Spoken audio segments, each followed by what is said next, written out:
네, 여러분 오늘 분주한 오전 보내고 계실 텐데요. 유익한 시간 보내고 계시죠? 자, 지금부터는 중소기업 탄소 중립 미래 전략 라운드 테이블 성과 공유 포럼을 시작해 보도록 하겠습니다. 다시 한번 인사드리겠습니다. 앞서 개회식에서도 인사를 드렸는데요. 저는 오늘이 뜻깊은 자리 진행을 맡은 아나운서 장선영입니다. 여러분 대단히 반갑습니다. 네, 고맙습니다. 오늘 이곳 이 현장 열기만으로도 얼마나 많은 분들께서 오늘 이 자리에 열정적으로 참여하고 계신지 느낄 수가 있는데요. 기후변화 그리고 탄소 중립이야말로 지금 이 시대 우리가 함께 이야기해야 할 아주 중요한 키워드가 아닐까 생각도 듭니다. 그런 의미에서 오늘 포럼이 우리 중소기업의 탄소 중립 실현을 위해서 든든한 전략을 구성하는데 아주 소중한 밑거름이 되리라 믿어 의심치 않습니다. 오늘은 기후테크 기업과 전문 투자사 CEO의 특강이 준비되어 있고요. 이후에는 탄소 중립 라운드 테이블 분과별 운영 성과 발표 그리고 패널 토의까지 준비가 되어 있습니다. 아무쪼록 오늘 포럼 귀한 시간 내어서 함께해 주신 만큼 다양한 인사이트와 정보 나누시는 뜻깊은 시간 되셨으면 좋겠습니다. 자, 그럼 먼저 오늘 이 자리 함께해 주신 주요 참석자분들을 제가 한 분 한 분 소개해 드리겠습니다. 제가 소개해 드릴 때마다 여러분 따뜻한 박수로 환영해 주시면 감사드리겠습니다. 자, 먼저 오늘 이 자리 오영주 중소벤처기업부 장관님께서 참석해 주셨습니다. 큰 박수로 맞이해 주시기 바랍니다. 네, 이어서 김동우 주식회사 코리아 엔지니어링 이사님 소개드립니다. 따뜻한 박수로 환영해 주시죠. 네, 반갑습니다. 다음은 황유식 그린어리 대표님 소개드립니다. 네, 반갑습니다. 자, 이어서 이미정 한국품질재단 팀장님 함께해 주셨습니다. 박수로 환영해 주시기 바랍니다. 네, 그리고 다음은 김기만 중소벤처기업 연구원 부연구위원님 소개드리겠습니다. 박수 보내주시기 바랍니다. 네, 다음은 양훈철 중소기업 기술정보진흥원 PM님 소개드리겠습니다. 네, 반갑습니다. 그리고 전하진 SDX 이사장님 참석해 주셨습니다. 따뜻한 박수 보내주시죠. 네, 그리고 역시 정남이 아산 나눔재단 상임 이사님 참석해 주셨습니다. 박수로 환영해 주시기 바랍니다. 네, 다음은 김정빈 슈퍼빈 대표님 참석해 주셨습니다. 박수 보내주시기 바랍니다. 네, 그리고 유가영 경희대학교 교수님 역시 소개해 드립니다. 네, 다음은 한상엽 소풍벤처스 대표님 소개해 드립니다. 자, 이어서 선용욱 중소벤처기업 연구원 부연구위원님 소개해 드리겠습니다. 큰 박수 보내주시기 바랍니다. 네, 그리고 역시 김고환 그리드위즈 대표님 참석해 주셨죠. 따뜻한 박수 보내주시기 바랍니다. 네, 김우순 중소벤처기업부 기술혁신 정책관님 소개드리겠습니다. 큰 박수 보내주시기 바랍니다. 네, 그리고 김영신 중소기업 기술정보진흥원 원장님 이어서 소개해 드리겠습니다. 박수 보내주시기 바랍니다. 네, 고맙습니다. 오늘 함께해 주신 모든 분들께 다시 한번 진심으로 감사 인사를 드리면서 자, 지금부터는 특강을 통해서 본격적인 문을 열어보도록 하죠. 첫 번째 특강은 그리드위즈 김구환 대표님께서 준비해 주셨는데요. 기후테크 선도기업의 사업화를 위해서 어떤 현명한 전략이 필요할지 또 어떤 애로사항들이 있으셨는지 실제 현장에서 경험하신 이 노하우들을 알려주신다고 하니까요. 어떤 내용인지 너무나 기대가 됩니다. 저희는 첫 번째 특강으로 조금 더 자세한 이야기 듣도록 하겠습니다. 자, 김구환 대표님을 단상 위로 모시겠습니다. 여러분 환영해 주시기 바랍니다.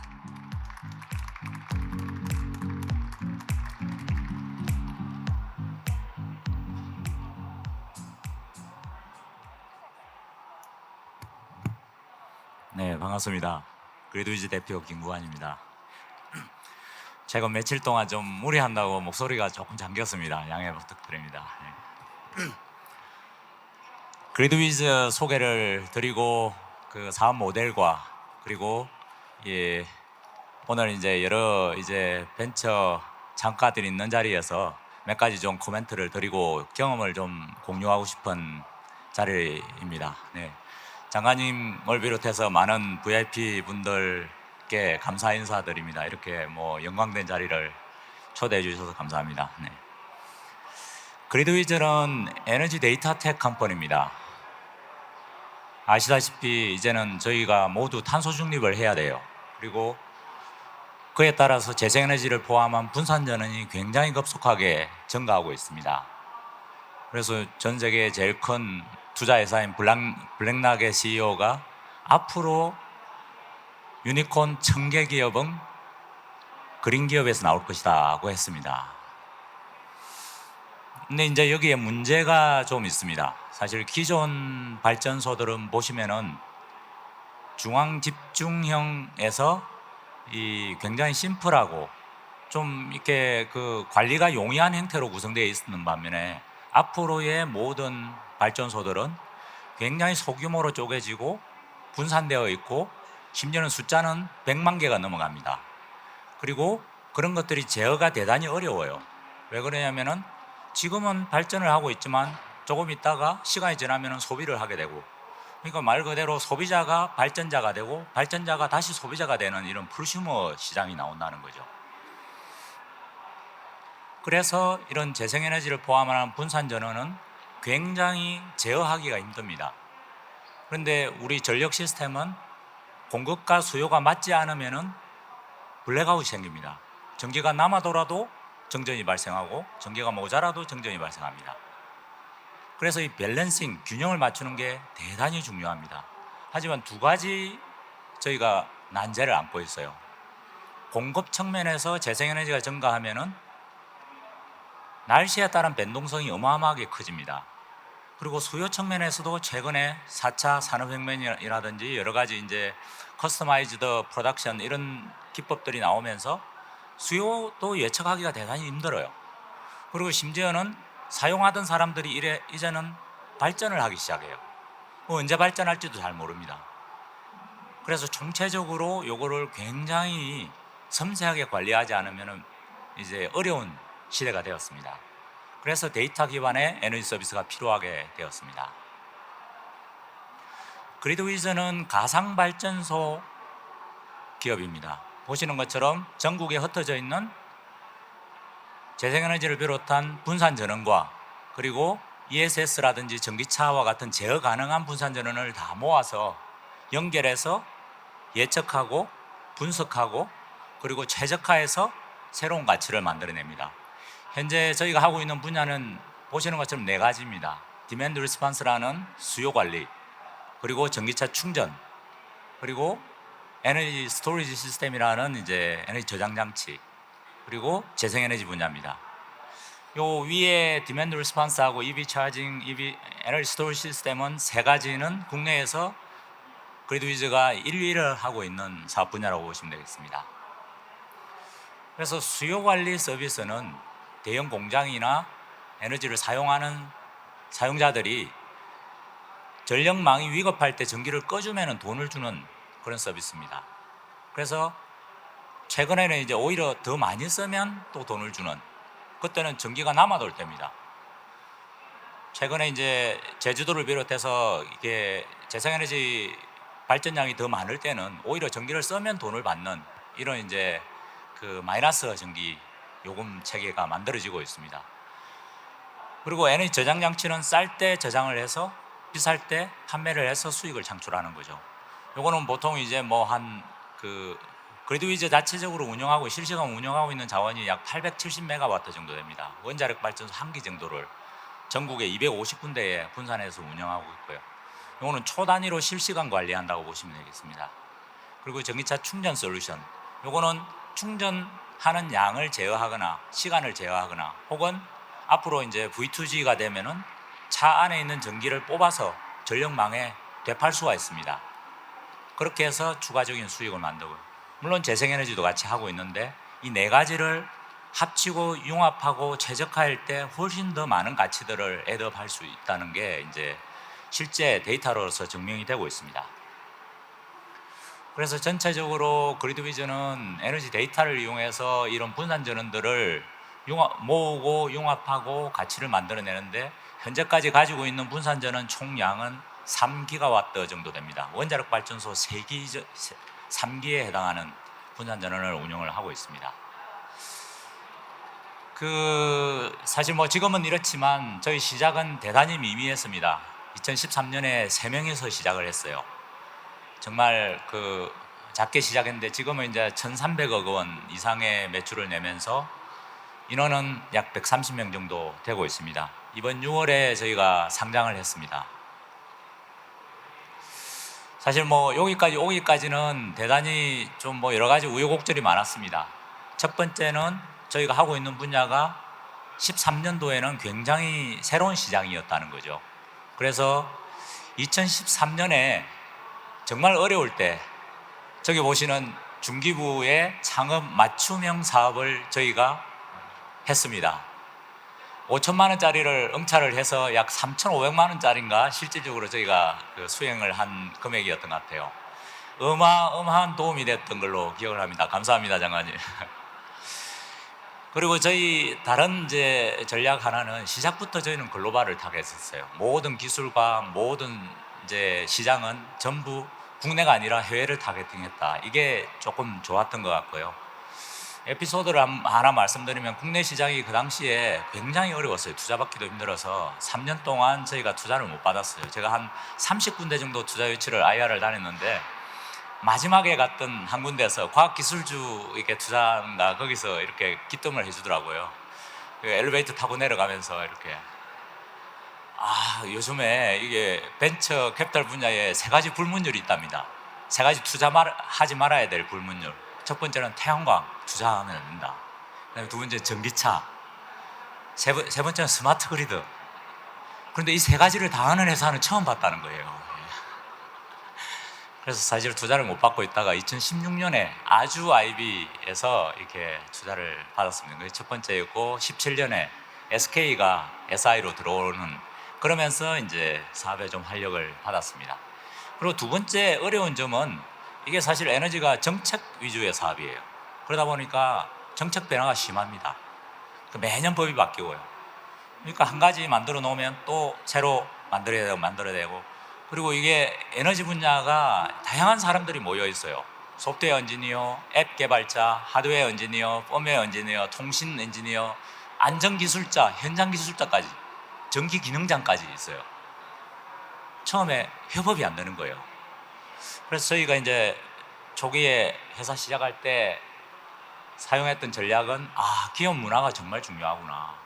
물론 제가 이제 실리콘밸리에 있을 때 여러 가지 느꼈던 사항들, 실리콘밸리의 어떤 선물 이런 것들을 좀 존중을 했고요. 두 번째는 우리 자체 이런 종류의 업을 하고 있는 회사가 해야 되는 기업 문화가 뭘까 고민을 많이 하고, 이런 이제 기업 문화를 좀 코드를 만들었어요. 첫 번째는 회식하지 말자, 대신에 커피는 무한대. 그리고 두 번째는 보고하지 말자, 대신에 모든 것은 공유하자, 안 본 거는 보스의 책임이다.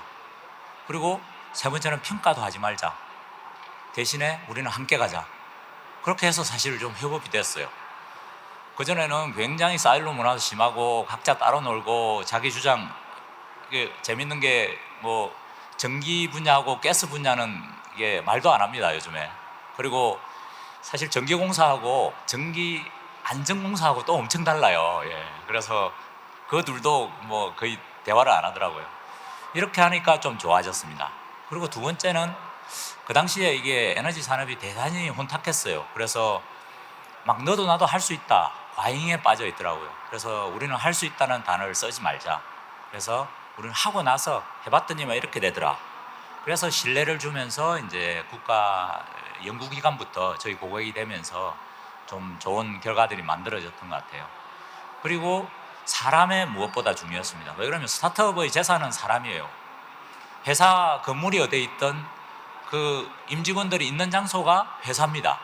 그래서 우리가 전원이 제주로 워크숍을 가면은 우리 회사는 제주도에 있는 거지 빈 사무실이 아니거든요. 그래서 사람의 성장이 무엇보다 중요하고 사람에 투자하는 게 중요하다, 그런 게 있었고요. 그리고 자율적으로 일하자. 그래서 기업 UX라는 걸 만들었었어요. 뭐 대표 UX도 있었어요, 그 당시에. 그러니까 직원들이 생각하기에 우리 대표는 이런 사람이다 하면은 그래야 되는 거예요. 직원들이 생각하기에 우리 회사는 이런 회사다 하면은 그래야 되는 회사입니다. 그게 기업 UX고 대표의 UX라고 생각했어요. 그래서 예측 가능하게.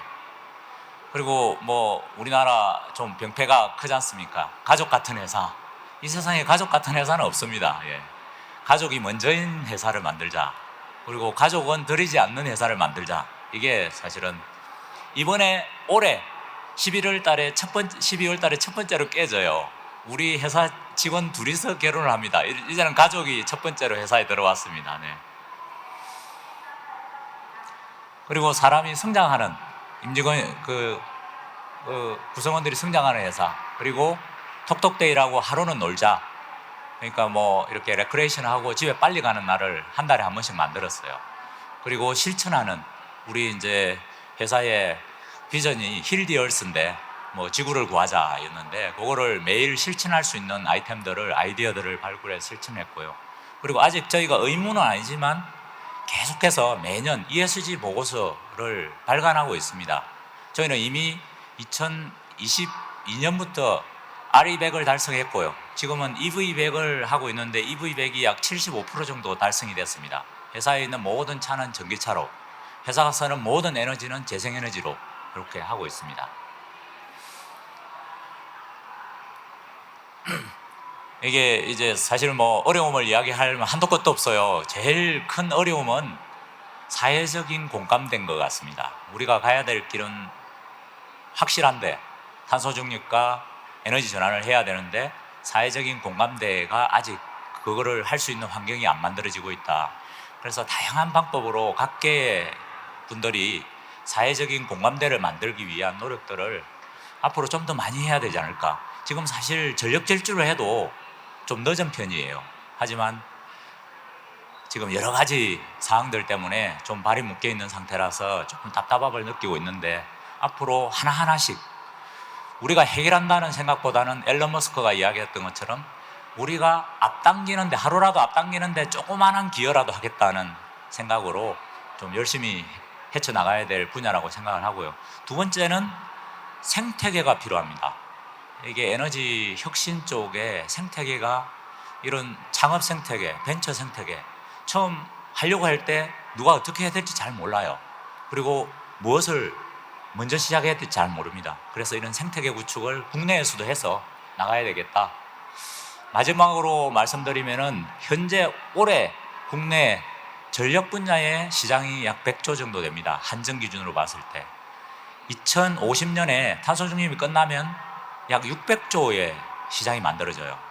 그리고 전 세계적으로 2050년까지 탄소 중립 투자 금액이 140조 달러가 됩니다. 매년 5조 달러씩 투자한다는 거예요. 어마어마한 시장이 전 세계적으로 일어나고 있는 거예요.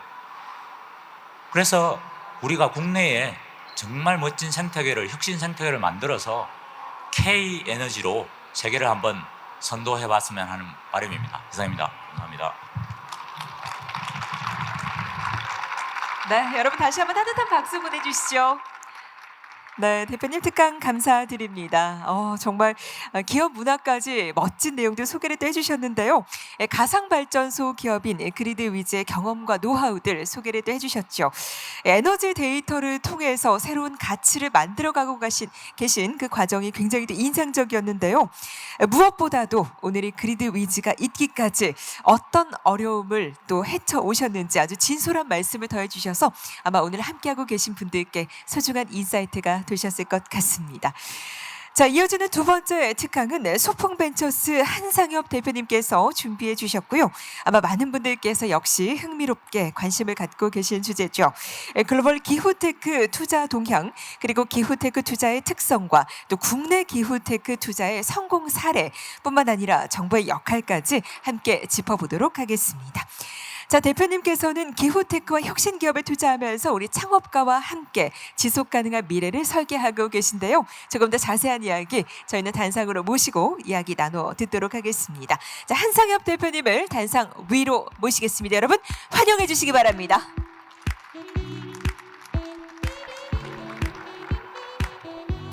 네, 안녕하세요.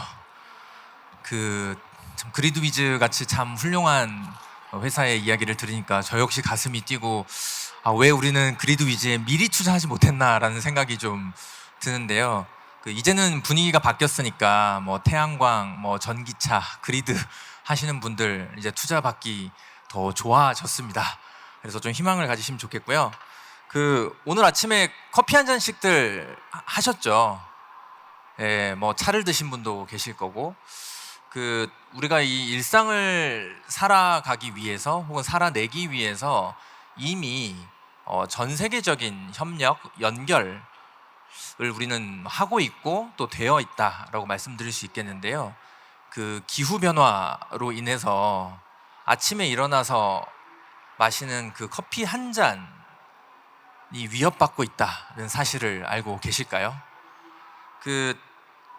1.5도씨, 우리가 2도씨 이야기를 하는데 아시는 것처럼 이게 단순 1.5도씨, 2도씨의 문제가 아닙니다. 중위도는 기본적으로 4도씨 정도 상승할 것이라고 보고 있고요. 최근 리포트에 의하면 역사상 우리나라 주변의 해상 온도가 역대 최고치를 기록했습니다. 1.5도씨 이상 상승해서 거의 2도씨 이상 상승한 걸로 데이터가 나오고 있는데요.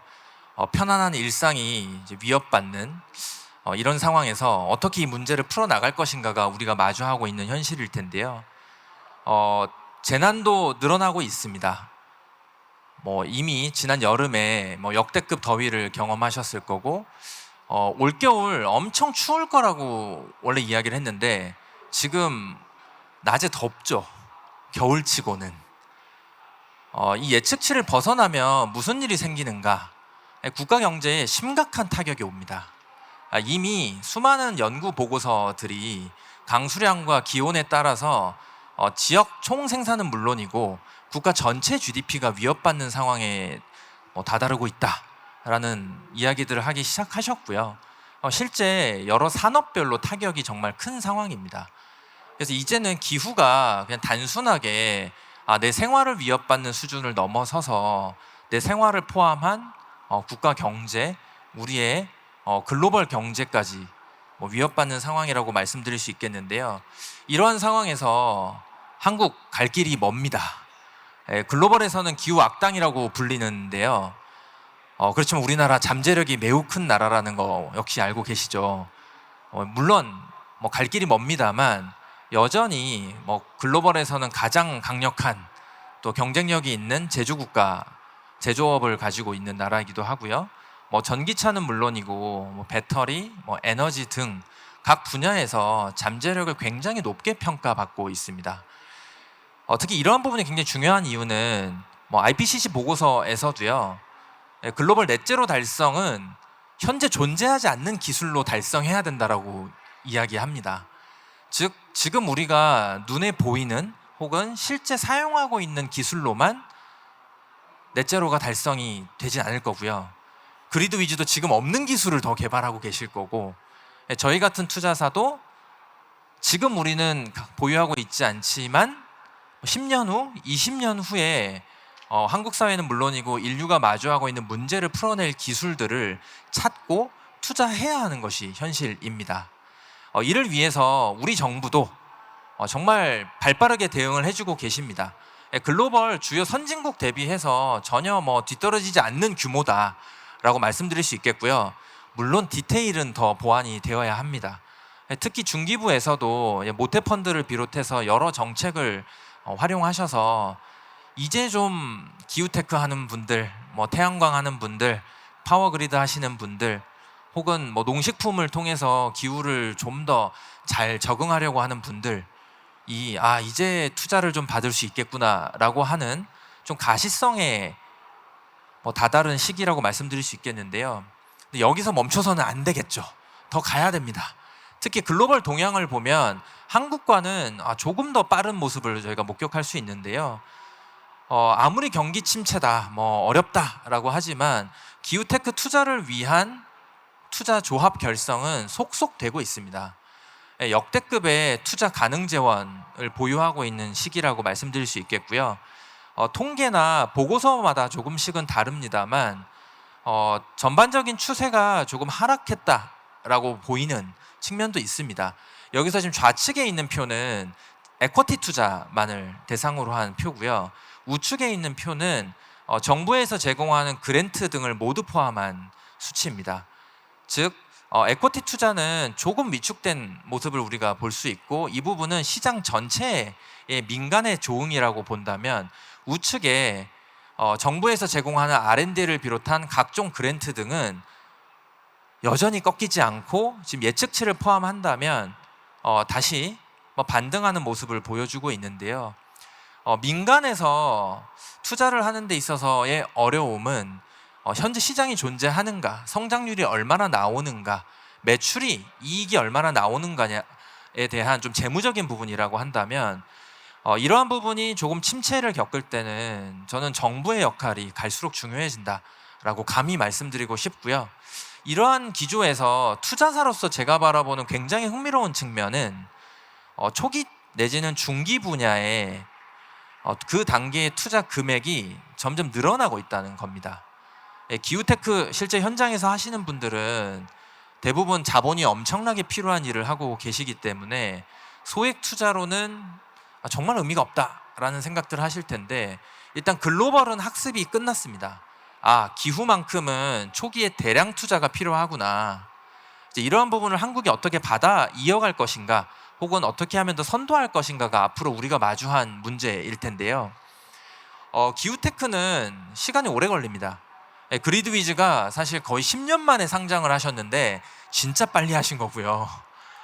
저희가 마주하고 있는, 제가 최근에 올해 상장한 기후테크 관련 기업들 평균 상장할 때 몇 년 걸리냐를 조사를 해봤는데 16년에서 17년 걸립니다. 우리나라 상장 기업이 평균적으로 13년에서 14년 걸리거든요.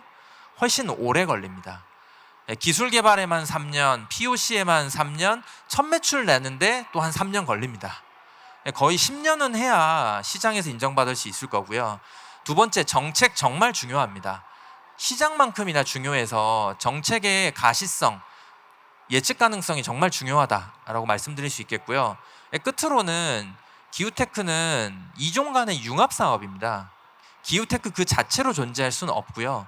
기후테크와 모빌리티, 기후테크와 농식품, 기후테크와 최근엔 인공지능, 기후테크와 에너지, 이런 식으로 모든 우리가 알고 있는 대부분의 산업이 산업 전환을 마주하면서 이제 기후테크가 아닌 게 없다라고 하는 수준에 다다랐기 때문에 이 특성을 잘 이해하고 투자를 해야 되는데요. 이 상황에서 저는 우리가 흔히 이제 보이지 않는 손, 시장을 이야기를 하는데, 이 시장이 더 날개를 달고 한국이 기후테크를 선도하기 위해서는 지금 같은 시기에서는 보이는 손이 중요하다. 그 보이는 손을 저는 정부로 제안을 드리고 싶습니다. 그래서 정부가 할 일이 정말 많습니다.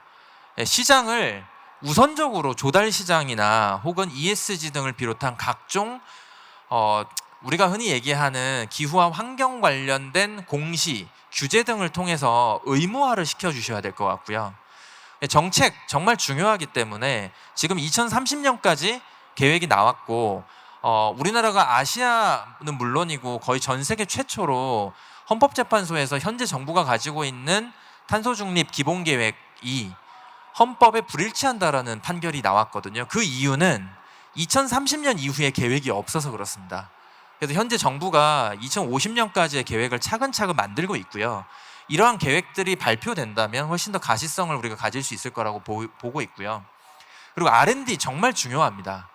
기술 개발만 3년 걸릴 거고, 말씀드린 것처럼 현재 없는 기술로 넷제로를 달성해야 되기 때문에 앞으로 글로벌 경쟁에서도 어떻게 하면 한국이 좀 선도적인 기술 국가로 기후테크를 이끌어 나갈 것인가를 논하기 위해서는 정말 거의 묻지 마시기에 R&D 투자가 기후테크에 있어서만큼 필요하다는 말씀 드리고 싶고요. 앞서 이제 김구한 대표님 말씀하신 것처럼 생태계가 정말 중요합니다. 하나의 기업, 하나의 투자사가 단순히 또 정부 단독으로만 이 일을 할 수 없기 때문에 지금부터라도 5년 후, 10년 후, 20년 후의 생태계를 같이 만들어 나가는 작업을 해야 될 것 같고요. 그리고 우리 스타트업들 모두 글로벌 나가야죠. 근데 글로벌 혼자 갈 수 없거든요. 정부가 손을 잡고 글로벌 진출을 위한 각종 뭐 네트워크는 물론이고 정부가 보유하고 있는 신뢰 자본들을 같이 동원해 주시면 좋겠고요. 끝으로는 이 모든 걸 다 사람이 해내야 됩니다. 이를 위해서 또 장관님을 비롯한 우리 중기부에서 기후테크를 중심으로 한 인재 육성 방안까지도 고민을 하고 계시더라고요. 근데 이러한 부분들이 어느 하나 빠짐없이 함께 작용을 해야만 우리가 2030년, 2040년에 좀 더 자신감 있게 그리고 글로벌을 선도하는 기후테크 중심 국가, 기술 국가로 나아갈 수 있다는 말씀 드리면서 마무리하겠습니다. 감사합니다. 네, 대표님 특강 감사히 잘 들었습니다. 우리 대한민국이 얼마나 큰 기후 잠재력을 갖고 있는지 짚어주셨는데요. 아마 많은 분들께 큰 도움이 되셨을 것 같습니다. 자, 이어지는 순서는 그동안 중소벤처기업부가 우리 중소기업 탄소중립의 미래 전략 설계를 위해서 운영을 해온 탄소중립 라운드 테이블의 분과별 성과 공유를 들어보도록 하죠. 먼저 1분과인 자발적 탄소시장 활성화 분과의 발표부터 듣도록 하겠습니다. 분과 간사를 맡고 계신 양훈철 위원님을 단상으로 소개해 드리겠습니다. 큰 박수로 환영해 주시기 바랍니다.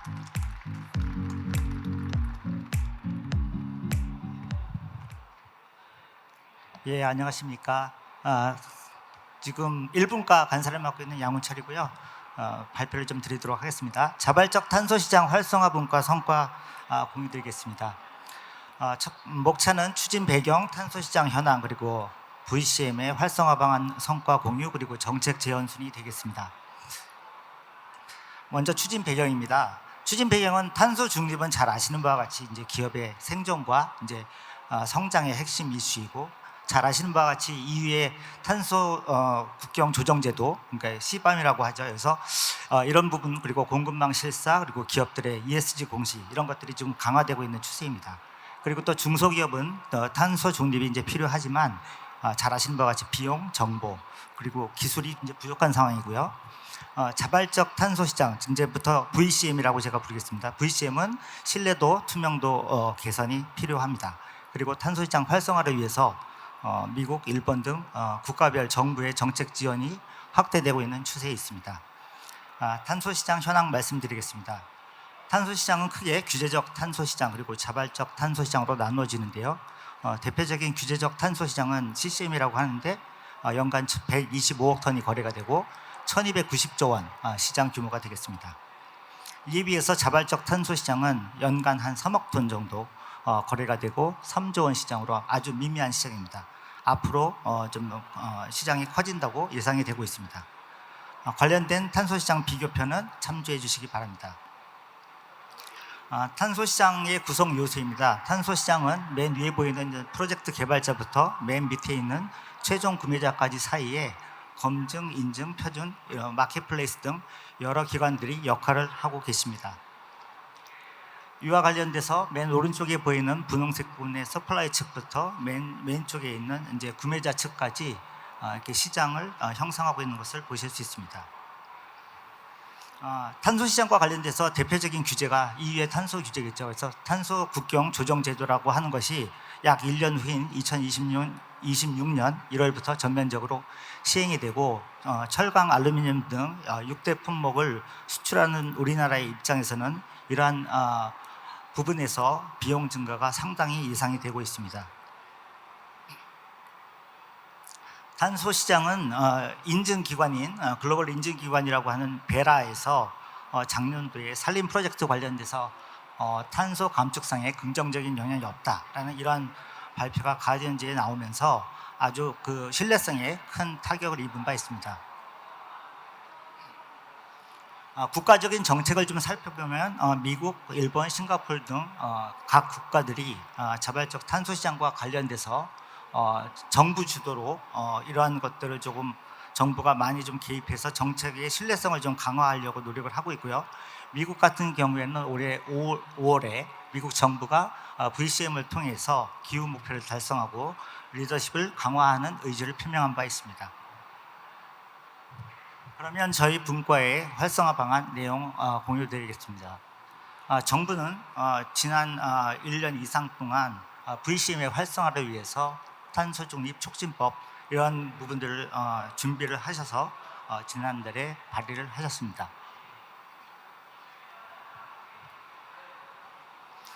지금 저희 분과에서는 지금 탄소 시장을 봤을 때 서플라이 측부터 디맨드 측까지 중에서 정부 그리고 검인정기관 그리고 플랫폼과 관련돼서 저희들이 이슈를 좀 다뤄봤고요. 자문위원 명단입니다. 그리고 저희 회의 했었던 사진이 나와 있고요. 장관님 4차 회의 때 직접 참석해 주셨습니다. 정책 제안 4가지를 말씀드릴 텐데요. 첫 번째는 운영 원칙하고 방안들을 저희가 좀 제안을 했습니다. 운영 원칙과 관련돼서는 투명성 그리고 신뢰성 그리고 글로벌 스탠다드에 부합하는 운영 원칙을 좀 가질 것, 그리고 중기부가 2030, 2050 탄소 중립 로드맵을 마련할 것, 그리고 자발적 탄소 크레딧과 관련돼서 생산, 유통, 소멸 단계의 단계별 전략을 좀 마련할 것, 그리고 이와 관련돼서 자발적 탄소 시장 활성화를 위해서 탄소 크레딧을 정부가 좀 예산을 들여서 좀 사주고 공급 물량을 좀 조절해주는 역할을 해주는 것이 매우 필요하다, 이런 얘기들을 했습니다. 두 번째는 탄소 중립 검인증 제도 개선과 관련돼서 저희가 이제 중소기업의 검인증 제도와 관련돼서 탄소 배출량을 산출하고 검증하는 방법들을 개선할 필요가 있다, 이런 말씀을 좀 드렸습니다. 현재 시범 검증 사업이 좀 추진이 되고 있는데요. 중소기업들 간의 수준차를 개선하기 위해서 검증 수준, 판단 기준을 일원화하고 기업별 모니터링 계획서를 개발하는 노력들이 필요하겠습니다.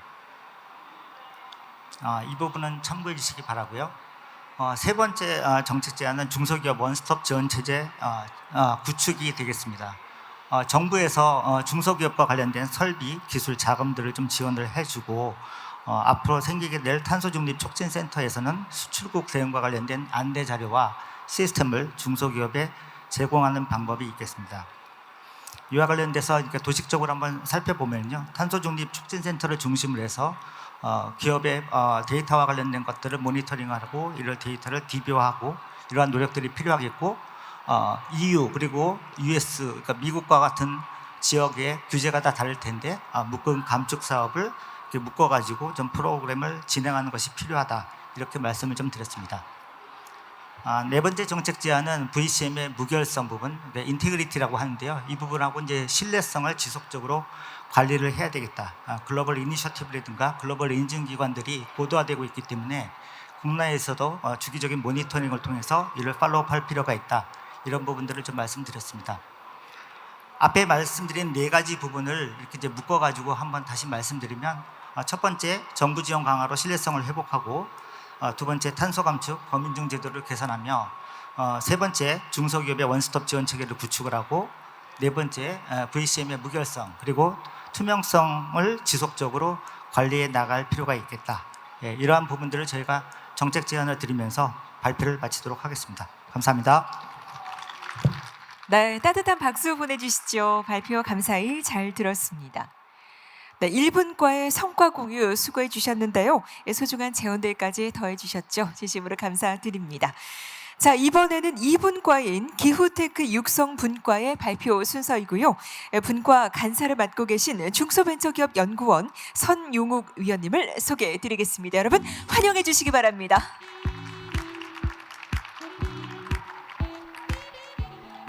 네, 안녕하십니까. 중소벤처기업연구원 선용욱입니다. 1분과 이어서 2분과 성과 공유 발표드리도록 하겠습니다.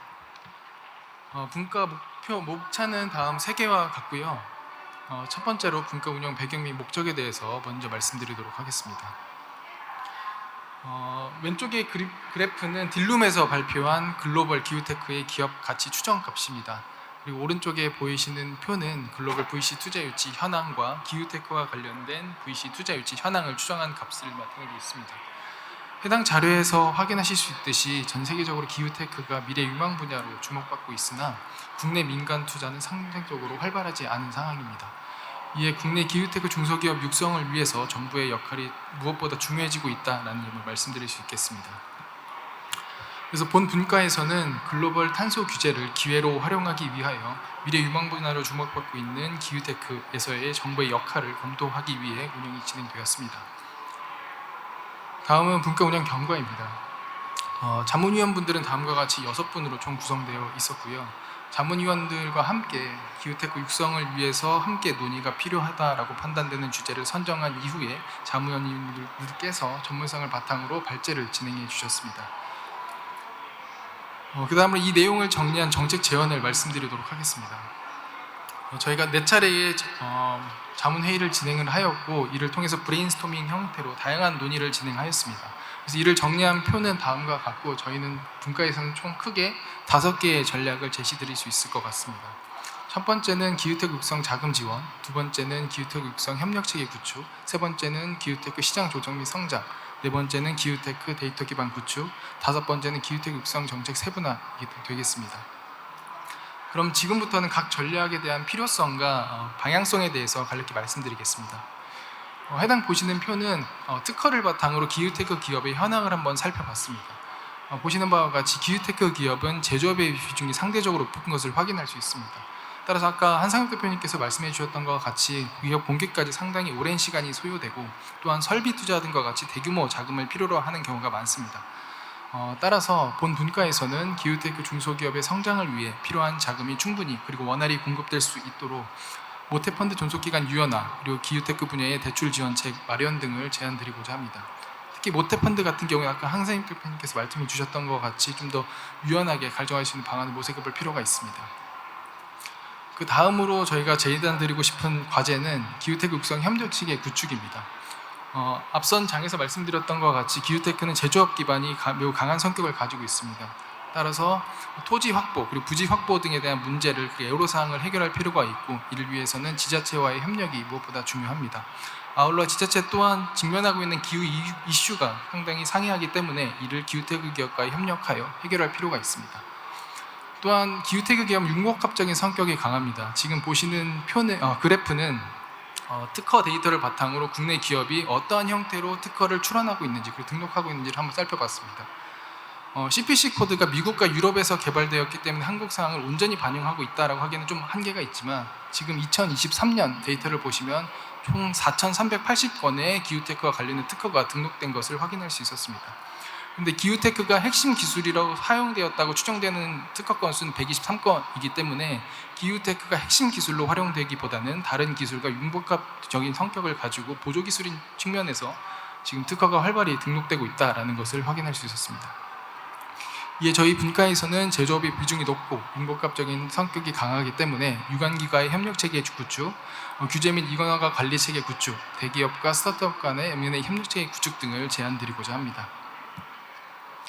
그 다음으로 기후테크는 시장 조성 및 성장이 매우 필요한 분야입니다. 기후테크는 미래 유망 분야이기는 하지만 아직 시장 초기 단계이기 때문에 비기후테크 기업과 기후테크 기업 간의 이해관계 상충, 그리고 우수 중소기업의 기후테크 진입, 그리고 마지막으로 글로벌의 진입 등을 바탕으로 시장 조성 및 성장이 필요한 상황입니다. 이에 저희 분과에서는 기후테크 시장 조성 및 성장을 위하여 제도적인 측면에서는 시장 초기 단계 형성을 위해서 제도가 보조금, 인허가 의무화 등과 같은 제도가 마련될 것을 제안드리고 탄소시장 활성화를 통해 기후테크 생태계 구축, 나아가서 기후테크 중소기업의 글로벌화 촉진 등을 제안드리고자 합니다. 특히 그 글로벌화 측면에서 보면은 기후테크 기업이 글로벌 경쟁력을 함양할 수 있도록 중기부가 가지고 있는 툴을 적극 활용할 필요가 있어 보입니다. 일례로 TIPS, CTS 연계 사업이라든지 수출입 ODA 사업 등을 강화하여 기후테크 기업이 해외 진출에 대한 레퍼런스, 즉 경험을 보유하게 되고 이를 통해서 나아가서 추후 해외 진출에 대한 기반을 마련할 필요가 있어 보입니다. 네 번째로 제안드리고자 하는 부분은 기후테크 데이터 기반 구축입니다. 기후테크는 각 기관마다 바라보는 관점과 이해관계가 좀 상이한 측면이 있습니다. 대표적으로 UNFCCC의 경우에는 기후테크를 기술로 접근하고 있는 반면 우리나라의 탄노기는 기후테크를 산업으로 접근하고 있습니다. 따라서 기후테크에 대한 정의와 이해관계 분류체계 또한 매우 상이한 상황이기 때문에 현장에서의 혼란이 우려되는 상황입니다. 이에 저희 분과에서는 기후테크 중소기업과 관련된 데이터 기반을 구축하여 현장에서 발생하는 혼란을 최소화할 수 있도록 과학 기반의 기후 성능 잠재력 평가 기준 마련, 그리고 기후테크 분류체계 고도화 등을 제안드리고자 합니다. 다음 마지막으로 기후테크 정책의 세분화를 제안드리고자 합니다. 특히 이게 목표, 예산, 대상의 측면에서 좀 더 세분화하여 기후테크가 나아가야 할 방향을 단계적으로 설정할 필요가 있어 보입니다. 네, 그럼 저 발표는 이상으로 마치도록 하겠습니다. 감사합니다. 네, 발표 감사히 잘 들었습니다. 이분과의 발표까지 함께 들어봤는데요. 이렇게 소중한 전략들도 재원들까지 전해주셔서 아마 많은 분들께서 공감을 하셨을 것 같습니다. 자, 이렇게 특강에 이어서 발표들까지 이번 포럼 함께하고 계시고요. 우리 중소기업의 탄소 중립, 아마 오늘 함께하고 계신 분들이라면 충분히 공감을 하고 계시겠지만 바로 우리 기업과 또 사회를 위해서 우리의 미래를 만들어가는 아주 중요한 주제이기도 하죠. 사실 우리 대한민국만이 갖고 있는 문제는 아니고요. 전 세계가 함께 당면하고 있는, 또 함께 고민하고 해결해야 할 전 지구적인 과제이기도 한데요. 그런 의미에서 오늘처럼 이렇게 많은 전문가분들, 또 산업을 이끌고 계신 우리 리더분들을 한자리에 모시고 우리 중소기업 탄소 중립에 대해서 이야기 나눌 수 있는 시간이 있어서 너무나 든든한 글로벌 경쟁력을 찾아갈 수 있지 않을까 하는 생각도 듭니다. 자, 이제 저희는 마지막 순서 패널 토의를 준비하고 있는데요. 앞서 전해주셨던 이 발표들을 토대로 조금 더 심도 있는 이야기를 나누면서 오늘 이 자리에서 우리 중소기업의 또 탄소 중립을 위한 새로운 해법을 찾아가는 시간을 가져보도록 하겠습니다. 자, 지금 단상 위에 자리가 어느 정도 정돈이 된 것 같은데요. 자, 함께 해주실 분들을 저희가 이어서 소개드리면서 저희 패널 토의를 함께 마무리를 해보도록 하겠습니다. 자, 지금 저희가 오늘 포럼을 함께 하시면서 아마 많은 이야기들을 나누고 계실 것 같은데요. 오늘 나누신 이야기들이 우리 중소기업의 또 탄소 중립을 위해서 또 많은 밑거름이 될 수 있는 시간이 되시길 바랍니다. 또 뿐만 아니라 앞으로 우리 대한민국의 미래를 위해서도 또 든든한 밑거름이 되는 소중한 시간이 되셨으면 좋겠습니다. 자, 저희 단상 위에 자리가 정돈이 된 것 같은데요. 저희가 위쪽으로 모셔도 괜찮을까요? 자, 준비가 되신 것 같은데요. 위쪽으로 함께 해주실 분들을 소개해 드리겠습니다. 자, 장관님 그리고 패널 분들께서는 위쪽으로 자리해 주시기 바랍니다. 네, 마련된 자리에 착석을 부탁을 드리겠습니다.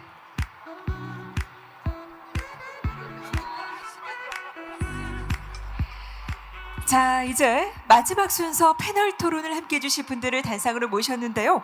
자, 이번 패널 토의는 오영주 장관님께서 직접 자장으로 함께 진행을 해주시겠습니다. 저는 지금부터 장관님께 마이크를 넘기도록 하겠습니다. 여러분 환영해 주시기 바랍니다. 네, 여러분 감사합니다. 중소벤처기업부 장관 오영주입니다.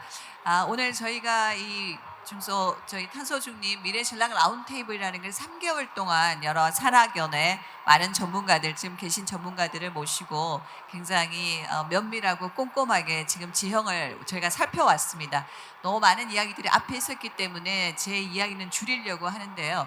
왜 중기부가 지금 이 시점에 중소기업의 탄소 감축 문제를, 자발적 감축 문제를 고민해야 하느냐, 그리고 왜 중기부가 기후테크를 또 지원하느냐, 이 두 부분만 제가 간략하게 말씀을 드리도록 하겠습니다.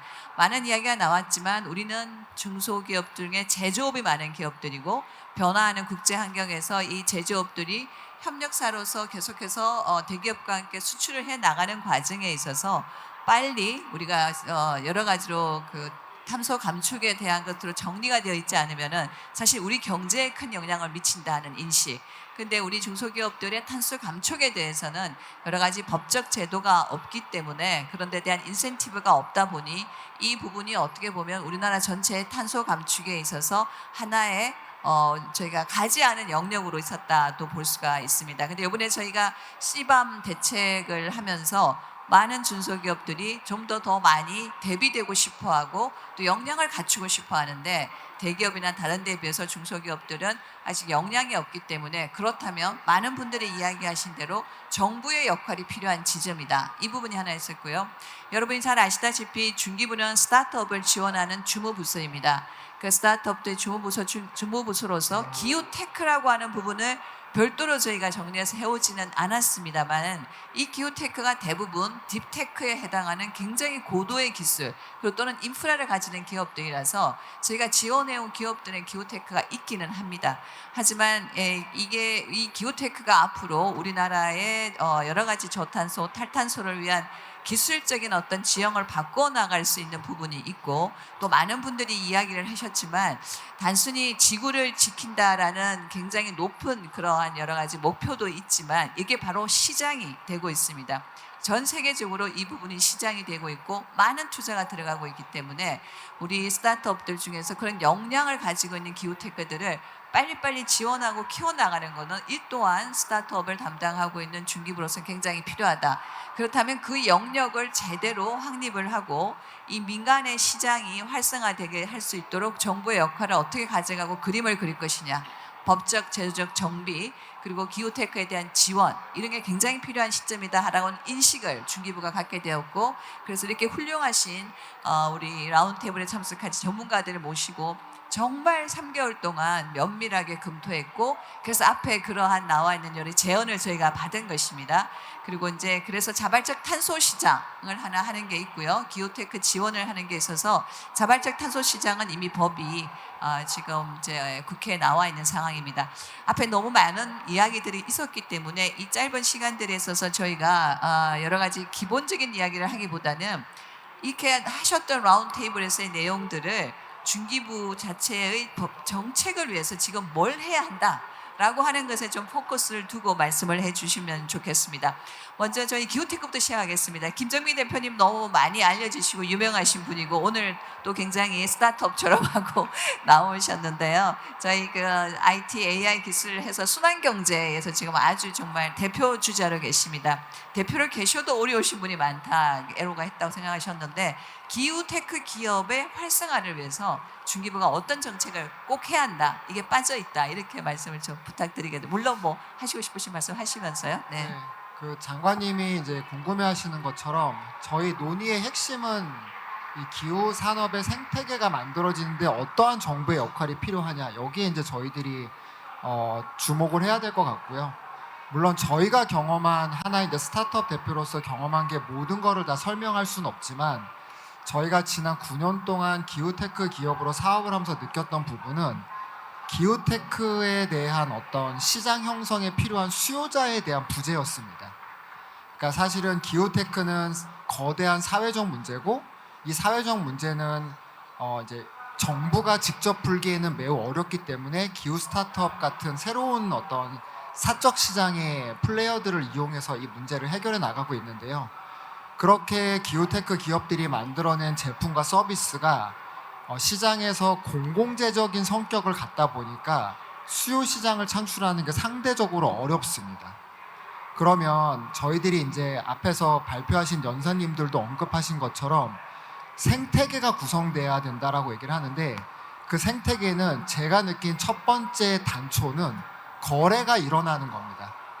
기후테크 기업들이 제품을 생산하고 서비스를 개발하고 그럼 누군가 그걸 수요를 해줘야 되는데 저는 그 첫 번째 수요가 공공재적인 성격을 갖고 있기 때문에 기업에 대한 정부의 적극적인 예산의 개입, 관여 그러니까 연구개발이나 R&D를 위한 글랜트 프로그램은 너무 잘 돼 있습니다. 저희도 그런 혜택을 많이 받고 있고요.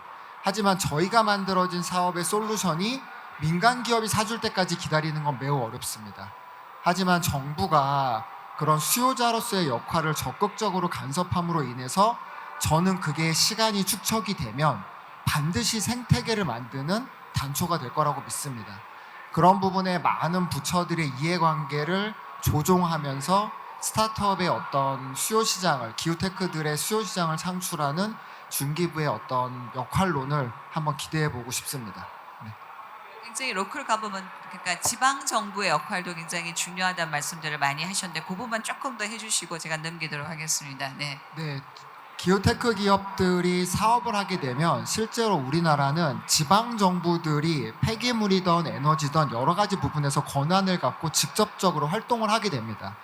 그러니까 중앙부처와의 연결도 되게 중요하지만 지방에 있는 각 지자체들이 기후테크 기업들의 실질적인 제품과 서비스의 수요처입니다. 그러면 그런 지방 정부들이 움직일 수 있는 지방 정부에 대한 평가, 예산의 지원, 그리고 그런 부분에 대한 어떤 사례들이 중앙 정부의 어떤 리더십을 통해서 좀 재구성이 되는 시간이 조금 더 시급하게 일어났으면 하는 바람을 좀 가지고 있습니다. 맞습니다. 그러니까 기후테크들의 대부분이 약간 처음엔 공공재적인 성격이 있기 때문에 그 부분에 있어서 수요를 창출하고 시장을 확증해 나가는 데 있어서는 정부가 제도로서 또는 정책으로서 또 지방 정부와 함께 같이 가야 한다는 제언이었습니다. 우리 아까 소품벤처스의 항상현 대표님은 왜 투자를 어떻게 되어야 하는 걸 너무나 잘 설명을 해 주셨는데 일단 중기부의 포커스를 좀 두시고요. 중기부가 할 수 있는 일들을 투자 시장의 활성화를 위한 중기부의 역할 그런 부분들 말씀을 주시기 바랍니다. 네, 그 이 투자를 현재 하고 계시는 분들은 다 아시겠지만 한국 벤처 생태계에서 중기부는 사실 뭐 어느 부서에 비할 수 없을 정도로 가장 중요한 역할을 하고 있고요. 특히 이제 한국 벤처 투자라고 하는 그런 뭐 비이클 그 스트럭처를 통해서 자본 시장에 꾸준하게 공급을 좀 많이 해주고 계셔서 저희 같은 투자사는 물론이고 사실 스타트업들은 이 자금이 그런 모태펀드라고 흔히 부르는 우리가 한국 벤처 투자로부터 오는 걸 모를 수 있지만 실제로 뭐 지금까지도 큰 역할을 해왔고 이제 뭐 10년 안에 이제 몇 년 안에 일몰이 예정되어 있는데 요거 당연히 연장돼야 되는 것 같다는 생각을 일단 좀 먼저 말씀드리고 싶고요. 그 사실 중기부가 제가 전 세계 어디를 가봐도 우리나라만큼 창업 지원 정책이 잘 돼 있는 나라를 보기가 드뭅니다. 정말 촘촘하게 특히 초기 단계에 집중해서 그 뭐 각종 그랜트는 물론이고 뭐 R&D 지원 그리고 심지어 인력 지원들까지 굉장히 촘촘하게 돼 있고 미국하고 비교해도 이런 나라가 없다고 할 정도로 훌륭한 것은 사실입니다. 그렇기 때문에 저는 좀 기존에 있던 걸 좀 잘 활용하는 방향을 더 좀 우리가 생각해봐도 좋겠다라는 말씀을 좀 덧붙이고 싶은데요. 그 뭐 당군 이래 가장 성공한 창업 정책이라 불리는 팁스.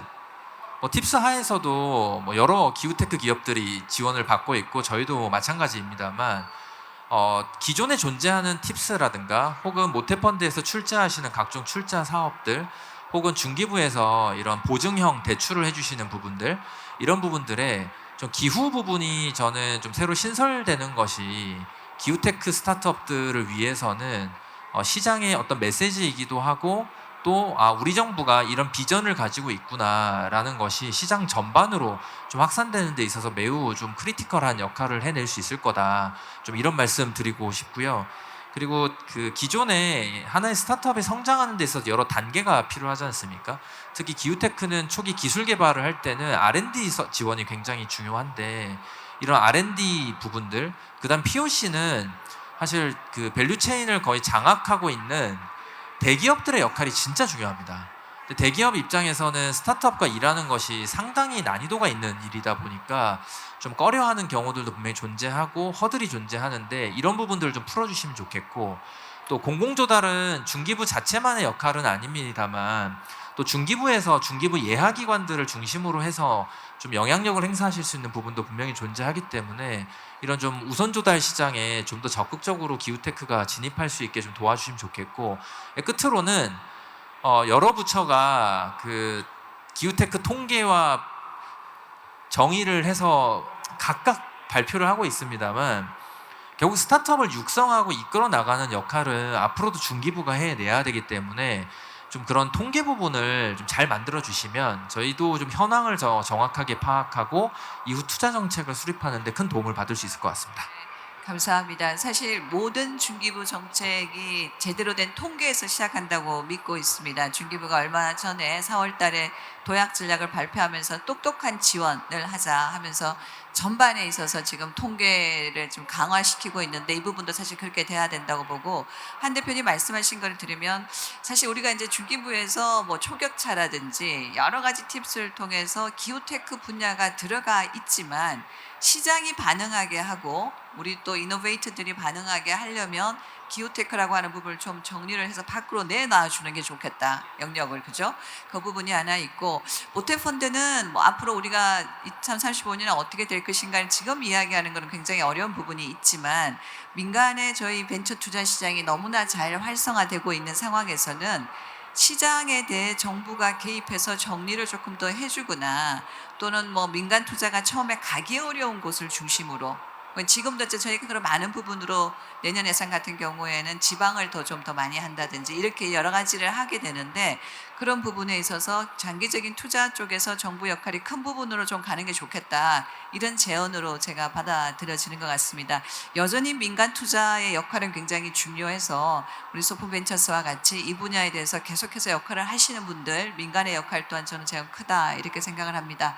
우리 이제 전하진 이사장님한테 이제 마이크를 좀 여쭐 텐데요. 뭐 너무 잘 알려져 있지만 이제 비영리 재단으로 우리나라의 기후테크를 육성하고 또 여러 가지 그 산업 자체를 활성화하게 노력하고 계시고 최근에는 이제 미니 크레딧인가요? 네, 조각탄소. 조각탄소라고 해서 새로운 개념을 가지고 스타트업들이 이렇게 만들어내는 기술로 줄여지는 탄소량을 저희가 잘 측정해서 그걸 시장에서 우리가 이제 이렇게 여러 가지 교류가 이루어진다면 자발적인 어떤 감축에 굉장히 영향을 미칠 것이라고 하는 굉장히 창의적인 아이디어를 가지고 정말 열심히 뛰고 계십니다. 그 분야를 관련해서 전체 기후테크의 생태계를 활성화하게 있는 데서 중기부의 역할은 어떠해야 되는지 여쭙도록 하겠습니다. 네, 감사합니다. 저는 올해가 97년도 국가부도 사태가 났던 97년도를 기억하게 합니다. 그러고 나서 김대중 정부가 들어서면서 벤처 산업을 아주 적극적으로 육성을 했죠. 그러면서 이제 IT 버블이 불었습니다. IT 붐이 불고 그 IT 붐에 의해서 여러 회사들이 좀 어려워지기도 했지만 결국 우리나라는 디지털 전환을 성공적으로 마쳤습니다. 그때 닷컴 기업들은 사업 계획서 몇 장만 가져가면 돈을 수십억씩 받았습니다. 굉장히 빠르게 상장도 했고요. 근데 그때 닷컴 기업들을 평가하는 기준이 유저 수가 있었습니다. 이 회사가 도대체 유저를 얼만큼 갖고 있느냐. 그래서 유저 곱하기 얼마씩 투자도 받고 그랬어요. 기후텍이라는 것은 환경부, 농림부, 국토부, 여러 분야에서 기후텍이 다 연결이 됩니다. 그럼 기후텍을 하나로 평가할 수 있는 방법이 뭘까? 저는 이게 제일 중요하다고 생각합니다.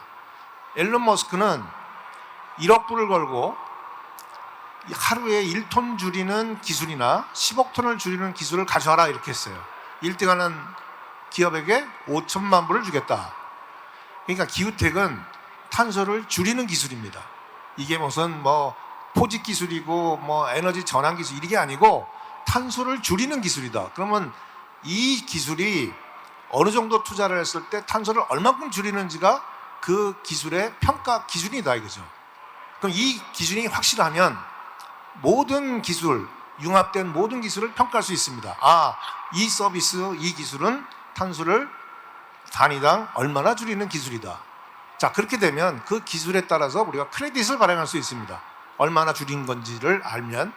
그럼 이 크레딧이 유통이 되면 시장이 형성이 됩니다. 그리고 시장에서 이 기술은 평가를 받게 됩니다. 그래서 지금 자발적 시장이나 기후텍이 같이 운영될 수 있습니다. 그래서 중소기업부에 제가 건의드리고 싶은 것은 초기에는 투자자들이 이 크레딧을 구매하기가 굉장히 어렵습니다. 그래서 마중물 역할을 좀 해주시면 고맙겠다 하는 거고요. 내년도에는 해외 크레딧을 3,750만 톤을 확보해야 됩니다. 우리나라가. 그래서 상당히 많은 예산이 들어가는데 그 예산을 우리 기후텍들이 줄인 탄소 양에 대해서 먼저 중기부가 좀 땡겨주시면 아마 이 소품 같은 벤처 투자자 또는 다양한 대기업에서 이 크레딧을 구매할 수 있는 여건이 생길 수 있다 이렇게 생각합니다. 그렇게 되면 이 탄소 크레딧을 가지고 기후텍도 평가하고 또 시장에서의 이익도 낼 수 있는 그런 구조가 되지 않을까 이렇게 생각을 합니다. 네. 이사장님 감사합니다. 이게 우리가 기후테크를 활성화해 나가고 또 정착시키는 데에는 이렇게 좀 굉장히 창의적인 아이디어가 필요하다. 그래서 이런 부분들에 대해서 조금 더 열어놓고 그 방법을 찾는 것이 저는 필요하다고 생각하고 주신 여러 가지 제안들 나중에 이제 중기부가 논의를 하게 될 겁니다. 아까 우리 한 대표님 말씀하신 것 중에서 하나 이제 대기업과의 협업이 굉장히 중요하고 우리가 중기부 차원에서도 오픈 이노베이션을 굉장히 많이 하는데 기후 분야와 관련된 오픈 이노베이션을 딱 집어산 건 없었던 것 같은데 우리나라가 사실 굉장히 많은 그런 제조업의 역량과 글로벌 네트워크가 있기 때문에 기후 분야에 있어서도 오픈 이노베이션을 조금 더 체계적으로 해볼 필요가 있겠다. 그래서 내일 여기에서 또 그런 오픈 이노베이션과 관련되어 있는 여러 가지 리버스 피칭도 있고 또 관련돼서 이때까지 어떤 성과가 있었는지도 있습니다. 오늘 오신 분들께서도 그 부분에 대해서 좀 더 많이 관심 가지고 봐주시면 좋을 것 같습니다. 이제 자발적 탄소 시장 이야기 좀 해보도록 하겠습니다. 우리 많은 분들이 아직 국민분들은 이거 자발적 탄소 시장이 중소기업을 위한 게 필요한가 이랬을 수도 있고요. 그리고 자발적 탄소 시장이라는 게 제대로 정말 작동할 수 있는 만한 우리의 여건은 되어 있는가 뭐 이럴 수 있는 것 같습니다. 저는 전문가는 아니지만 우리 이제 라운드 테이블에 참여하면서 많은 공부를 하게 되었는데 그게 어떻게 보면 이제 인증하고 또 긍정하는 그러한 역량들이 먼저 있어야 되는 것으로 그렇게 알고 있습니다. 그래서 우리 한국품질재단은 사실 정부의 공인 온실가스 배출량의 검증 기관이고요. 여러분이 다 아시는 베라와 같은 해외 민간 인증 기관의 국내 공식 검증 기관이신데 여기 이미정 팀장님께 지금 우리의 생태계가 충분히 자발적 탄소 시장을 할 만큼의 역량이 있는지에 대해서 질문을 좀 여쭙도록 하겠습니다. 네. 네, 안녕하세요. 저 말씀 주신 대로 10월 달부터 여기 분과회의에서 글로벌 시장에서 자발적 탄소 시장의 역할, 그다음에 우리 중소중견 기업에서 어떻게 참여를 하고 활성화할 수 있을지에 대해서 고민을 많이 했는데요. 하면서도 많은 것을 또 배우고 이런 자리에 함께 하게 돼서 감사의 말씀 드립니다. 일단 뭐 글로벌 탄소 규제가 굉장히 심해지고 그것들이 우리 중소중견 기업에 굉장히 많은 영향을 주고 있다라는 거는 여기 계신 분들이 모두 다 알고 계실 거고 느끼고 계실 것 같습니다. 그 과정에서 보면 지금 뭐 11월 말이죠. 그 COP29에서도 얘기됐지만 국제 탄소 시장에 대한 중요도는 명백하게 공감대가 형성됐고 국가 온실가스 감축 목표를 맞추는 데 있어서는 자발적 시장의 역할은 대단히 커질 수밖에 없다라고 이렇게 얘기가 되고 있습니다.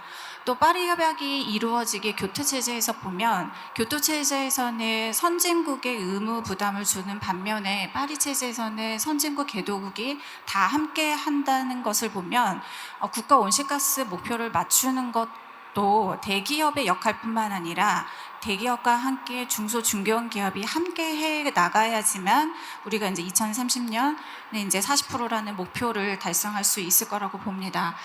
저는 검증기관에 소속돼 있다 보니까 검증의 수요, 그다음에 데이터의 신뢰성을 확보하기 위한 여러 군데에서의 움직임을 실제로 피부로 느끼고 있습니다.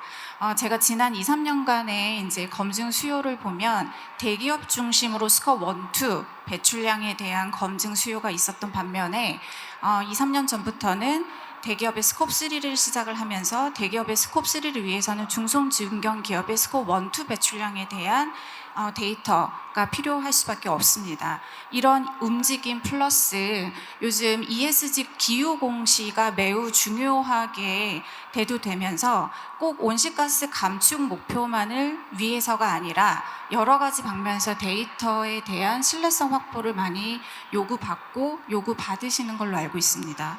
또한 또 다르게 조금 느끼고 있는 거는 대기업이 움직이니까 중소 중견기업이 움직이고 있다라는 것을 많이 느끼고 있는데요. 앞에서 이제 소픈 대표님도 대기업이 함께 하고 또 대기업을 통해서 우리가 초반에 이제 움직임이 필요하다고 말씀을 주셨는데요.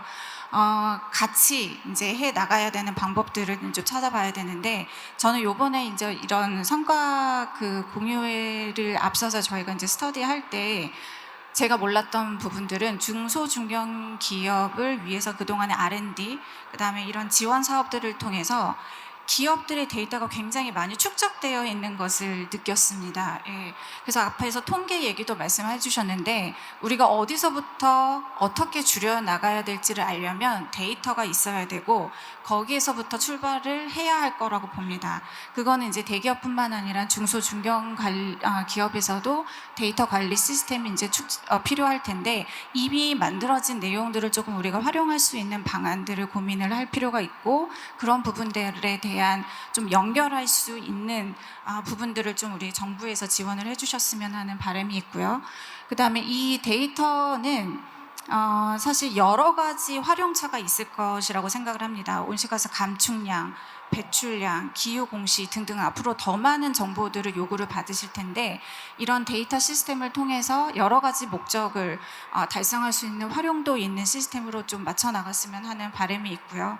또 우리가 이제 중소 중견 기업들은 사실 지금 매우 경영도 어려우시고 어려운 상황에 있다 보니 이분들이 함께 할 수 있는 유인책이 뭐 인센티브라고 표현을 해도 좋을 것 같은데요. 그런 것들이 조금 마련이 되어야 할 것 같습니다. 제가 2006년도부터 이제 이쪽 업무를 시작을 하면서 처음 와서 봤었던 것들이 배출권 거래제, 목표관리제 제도가 생기기 전에 여러 부처에서의 지원 활동들을 봤습니다.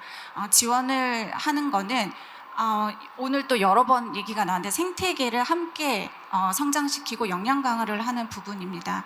컨설팅 기관도 커져야 되고요. 기업도 전문가가 필요하고 그다음에 투자자도 있어야 되고 저희 같이 평가하는 사람들이 모두 같이 성장을 해야 되는데 그 과정에서는 우리 정부의 지원이라든지 역할들이 매우 중요하다고 보고 또 중소중견기업이 참여를 했을 때 나오는 그런 실적들이 순환이 돼서 그들한테 또 도움이 되어야지 초반에 함께 할 수 있는 백그라운드가 이제 만들어진다고 생각합니다. 그래서 기존에 있는 우리가 가지고 있는 중기부에서 가지고 있는 데이터들을 서로 연결을 해서 활용하는 방안, 그 다음에 조금 다른 시각으로 차별화된 시각으로 중소중견 기업을 좀 바라볼 수 있는 그런 정부 정책 지원이 마련이 필요하다고 생각을 하고요. 마지막으로는 자발적 시장이 가장 큰 문제라고 얘기되는 부분은 데이터의 신뢰성 부분입니다. 객관적인 데이터를 통해서 우리의 배출량, 감축량을 언급을 해야 되는데 이것들은 앞에서 말씀드린 데이터 구축으로부터 시작을 해서 신뢰성 확보를 위한 체크 과정이 반드시 필요합니다. 이거는 이제 뭐 저희 같은 검증기관이 역할을 말씀드리는 건 아니고요. 스스로도 체크를 해보고 문제가 없는지 어떤 부분에서 데이터를 조금 더 촘촘히 챙겨 나가야 하는지 부분에 대한 것들로 이해를 할 수 있을 것 같습니다. 앞으로 대기업뿐만 아니라 중소중견 기업이 함께 노력해서 우리나라의 탄소 중립 목표도 달성하고 앞에서 1.5도씨 벌써 어렵다고 말씀을 주셨는데요. 네, 글로벌하게 목표 달성을 했으면 좋겠습니다. 이상입니다. 감사합니다.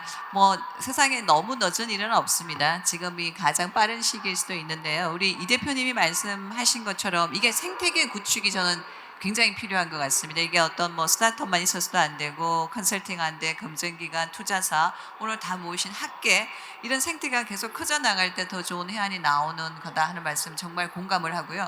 중기부가 그 제조 혁신을 지금 하고 있고 혁신 데이터를 모으는 사업도 같이 가지고 있어서 사실 그 제조 혁신과 관련돼 있는 그 생태계를 지금 하고 있는 이 부분이 기후테크와 관련되고 또 자발적 탄소 시장에 연계가 되어서 제가 말씀하셨도록 데이터를 먼저 읽어볼 수 있는 것도 될 것 같습니다. 근데 그런 부분에 있어서 굉장히 잘 연계해서 준비할 수 있는 부분이 중기부 안에 있다 이 말씀을 좀 드리고요. 말씀해 주신 대로 이제 자발적 탄소 시장에 들어간다 하더라도 인증 기관들의 역할, 투명성, 신뢰성이 굉장히 중요하다고 들었는데 우리나라는 이미 뭐 굉장히 잘 알려진 우리 항윤식 대표님이 하시는 그린우리가 지금 자발적 탄소 감축량 그래 플랫폼이죠. 파프를 지금 운영하고 계십니다. 그리고 국제적으로도 많은 활동을 하고 계신데 황 대표님이 보시는 우리나라의 자발적 탄소 시장이 확립되기 위한 인증과 민간 인증기관의 투명성, 신뢰성 문제 어떻게 지금 보시고 있고 무엇이 더 보완되어야 하고 그래서 중기부의 역할은 무엇이어야 한다 이렇게 좀 제안을 주시면 좋겠습니다. 네.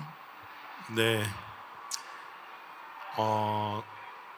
탄소 감축을 촉진하기 위해서는 인센티브 제도가 굉장히 필요하다고 하고 있고 인센티브화 하기 위해서는 거래할 수 있는 수단이 필요합니다. 그게 탄소 배출권, 탄소 크레딧이라고 얘기를 하고 그럼 탄소 크레딧을 이제 인증을 하기 위한 인증, 굉장히 좀 그 신뢰성과 투명성과 무결성이 굉장히 중요한 상황입니다. 그래서 질문이 무결성, 투명성을 올리기 위해서는 어떻게 해야 되느냐? 크게 네 가지로 좀 정리를 할 수 있을 것 같습니다. 일단은 이제 글로벌 전체적으로 이미 영향력을 확보한 이 감축 사업에 대한 그리고 크레딧 발행에 대한 무결성, 투명성 이니셔티브 기관들이 좀 있습니다. 한 두세 개 정도가 가장 좀 알려져 있고요. VCM의 CCP라든지 아에타의 아이크로아, 그리고 코르시아, 그리고 VCMI 이런 대표적인 이제 무결성 이니셔티브의 어떤 가이드라인을 따져서 인증기관을 운영하고 스탠다드에 반영을 하고 발급 절차를 진행하는 게 가장 중요한 것 같습니다. 그리고 주기적으로 그 부분에 대해서 확인을 하고 진행하는 게 중요한 것 같고요. 그 다음에 제3자의 검증이 필요합니다. 방금 이제 말씀하신 품질재단의 이미정 팀장님처럼 이 인증센터 이외에 이제 제3자 인력으로 구성된 최종적으로 이제 발급하기 전에 검증, 제대로 적합한 걸차에 의해서 발급이 됐느냐를 따져야 되고요. 그리고 이제 그 제3자로 이루어져 있는 인증위원회, 그리고 그리고 이제 발급위원회, 타당성검토위원회 제3자로 이루어져 있습니다. 근데 이 부분이 사실은 이제 민간 기업이 구성하기 상당히 좀 어려워요. 한계가 있고. 그래서 이런 부분들을 이제 정부 차원에서 좀 우수한 인력들로 풀을 확대를 해가지고 제3자 인증 인력을 갖고 그런 각 단계별로 그런 이제 절차를 할 수 있게끔 하면은 투명성이 좀 올라갈 수 있지 않을까라는 이제 생각이고요. 세 번째는 이제 이번에 이제 그 아제르바이잔에서 개최된 이제 COP29 그 기후변화 협약 당사국 총회 참석을 했을 때 저희가 이제 베라를 이제 인증센터 많이 알잖아요. 근데 불과 작년에 그 무결성 문제 때문에 과다 산정으로 스캔들 문제가 있었습니다. 결국에는 이제 민간 자체적으로 하는 게 아무리 오래되고 미국이고 유럽이더라도 한계가 있다는 인식이 이번에 좀 많이 나왔고 지금이 정부가 나서야 될 때다라는 공감대가 좀 많이 좀 나왔던 것 같아요. 그래서 이번에 그 파리 협정 6.4조가 합의가 되면서 결국 유엔이 나서겠다. 국가 간 거래를 위해서 유엔 중심으로 가이드라인을 만들고 관리를 하겠다라는 거고요. 이에 맞춰서 각국 정부도 이런 이제 관리 가이드라인을 만들 타이밍이 되지 않았나라는 생각을 합니다. 그래서 정부의 역할이 중요하다. 지금이 세 번째고, 네 번째는 결국 탄소 감축만 가지고는 조금 부족한 것 같아요. 그러니까 과거에는 기업이 돈만 잘 벌면 되지만 이제는 이제 ESG 경영을 통한 수익이 중요하다는 것처럼 탄소 감축도 감축만이 중요한 건 아닙니다. 감축에 따른 부가적인 효과도 같이 검증을 해야 돼요. 그래서 지역 사회에서의 어떤 기여도나 사회 영향력, 그리고 SDG 기반의 감축 이런 게 잘 이루어졌는지를 따져야지 투명하고 무결하고 신뢰성 있는 크레딧이 형성이 되고 인센티브제가 이제 좀 확립이 되지 않을까 그렇게 생각을 하고 있습니다.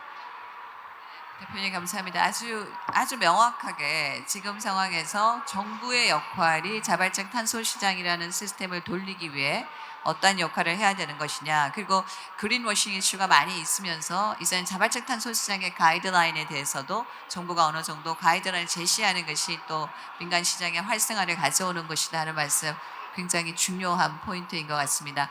마지막으로 우리 중소벤처연구원의 김기만 박사님께 여쭙도록 하겠습니다. 우리 이 문제를 저희 중기부가 중소벤처연구원과 함께 계속적으로 고민하고 논의해 왔고 또 그런 제 중심에서 아주 큰 역할을 하셨는데, 이제 그 자발적 탄소 시장을 중소기업을 중심으로 한 탄소 시장을 구축하자라고 하는 법이 이제 나와 있는 상황입니다. 의원님들이 많이 내셔가지고, 그러면 그 자발적 탄소 시장을 정말 구축하고 활성화하기 위해서 지금 뭘 준비해야 할 거냐, 정부의 차원에서는 그런 부분에서 이야기해 주시면 좋겠습니다. 네. 안녕하세요. 김기만입니다.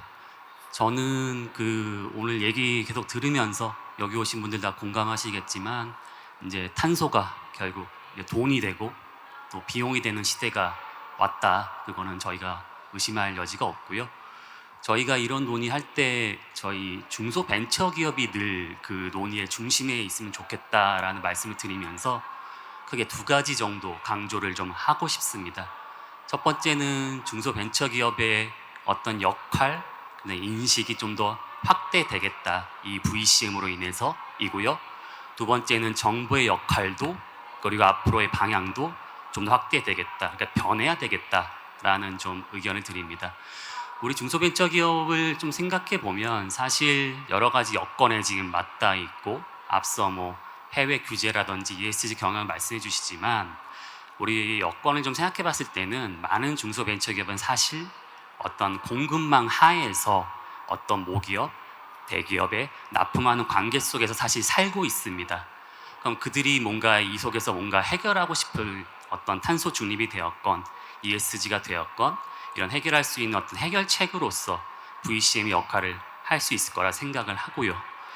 기후테크도 얘기를 하다 보면 자꾸 이제 R&D 쪽으로 우리의 관심이 많이 흐를 수밖에 없습니다. 근데 우리 중소벤처기업이 과연 대규모 자본과 큰 기술만 하느냐? 그렇진 않다.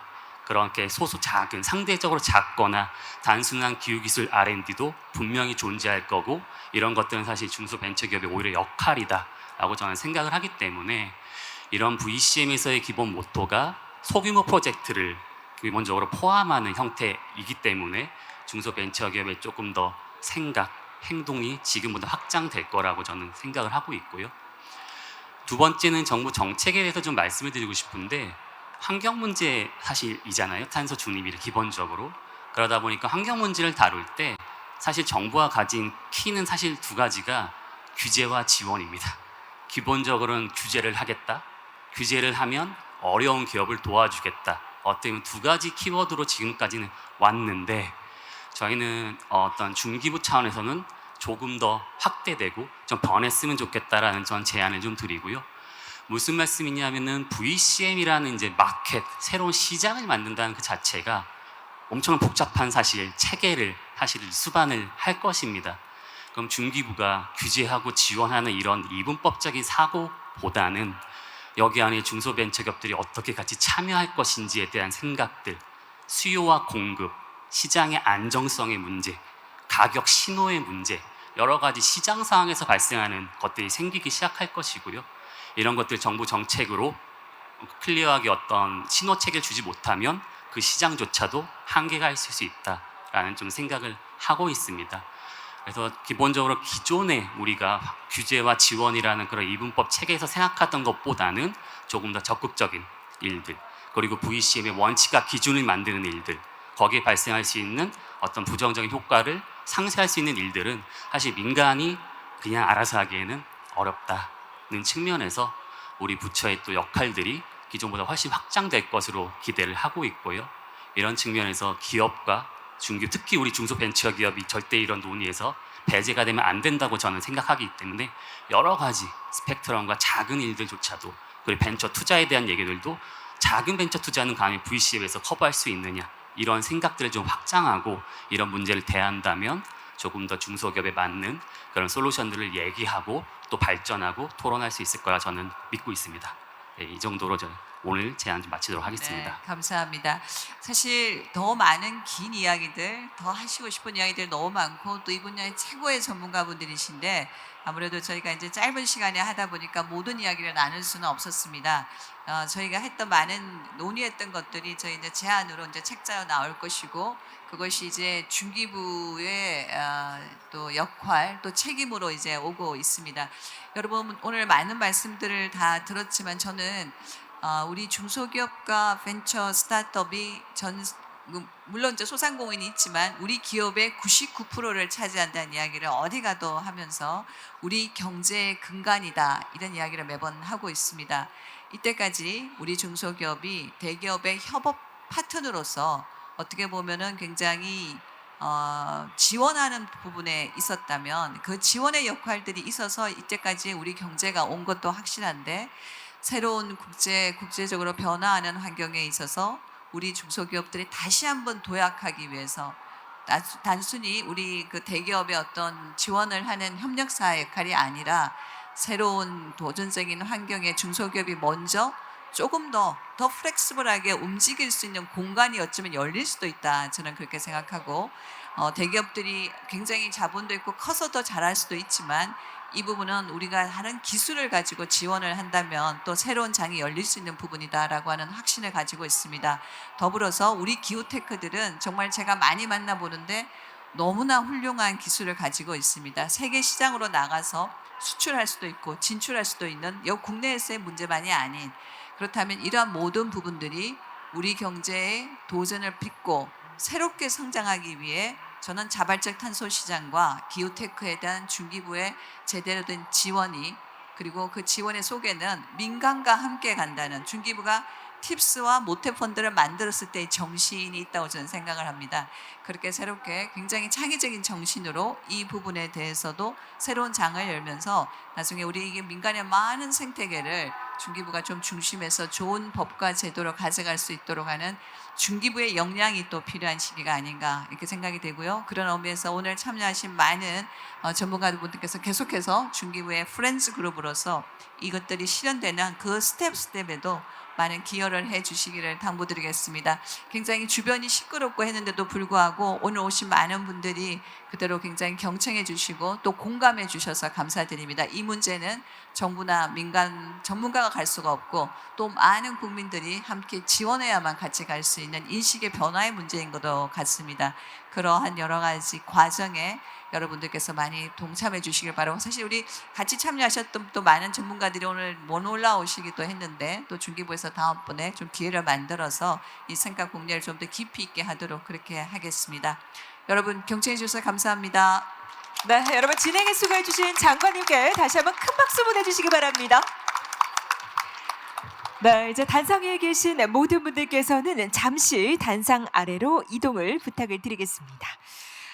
정말 시간 가는 줄 모르고 열심히 들었는데요. 우리가 함께 나눌 이야기가 이렇게나 많구나 다시 한번 느끼게 됩니다.